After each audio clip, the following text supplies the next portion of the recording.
You are watching All Things Real Estate and More with Ann-Riley Caldwell, with a brand new episode on why a buyer's loan type is important to a seller. I am here with Jeff Suter, and we're talking about all things real estate and mostly lending stuff. Since he's a mortgage guy, that would be a good thing to talk about. We're going to do something that most people probably wouldn't do a podcast on, and that is for sellers. We're going to talk about lending and why it matters to a seller. So we're going to go out on a limb here and give this a shot and see how it goes. Yeah. It is important because one of the things that sellers hope for is to get multiple offers. Depending on the market, depending upon all kinds of situations, sometimes it happens, sometimes it doesn't. But one of the things as a realtor who also represents sellers, we talk a lot about buyers, obviously, in the lending process. But, you know, when those multiple offers do come in, one of the things that people sometimes may not think about is not just looking at the purchase price, right, which obviously you care a lot about when you're a seller. That matters. Not just looking at the closing date, because most people, unless they have a reason to stay in the home longer, want to close as quickly as possible.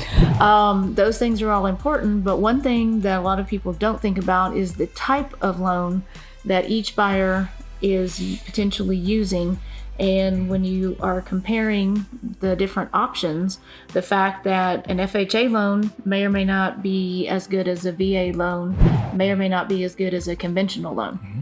And so we're going to talk about a couple key areas where it could come into play, both if the deal goes through as well, or just getting to the closing table, whether or not that deal is going to happen, and then also even repercussions for if the deal doesn't happen and make it to closing and they have to start over.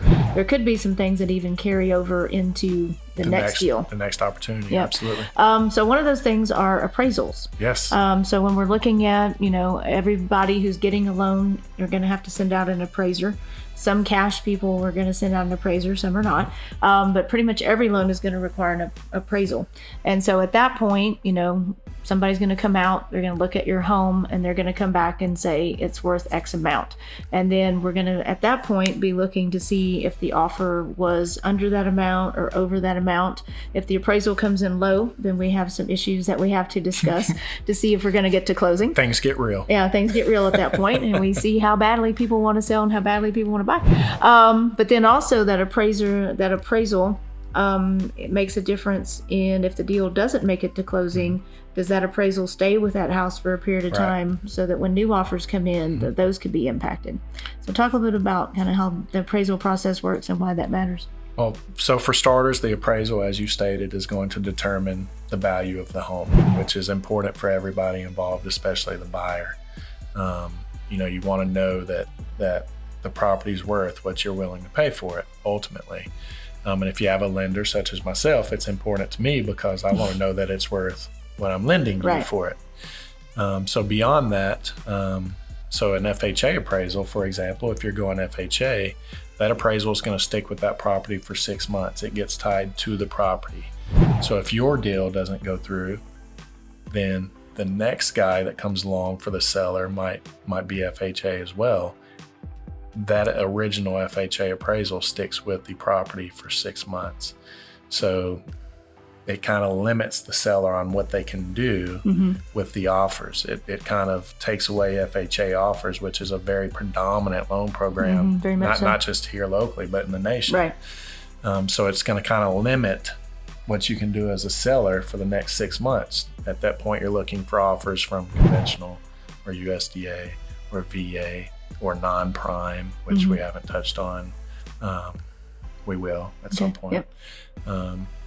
But so you've limited, you know, as a seller, you've kind of got yourself in a position where you sort of put a cap on your offers because FHA is a very strong program and very predominant loan program around here, for sure. Can an FHA buyer ever pay more and make up the difference?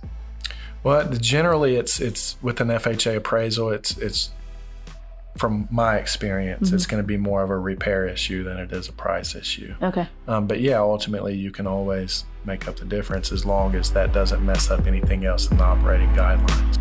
We hope you enjoyed watching All Things Real Estate and More with Ann-Riley Caldwell.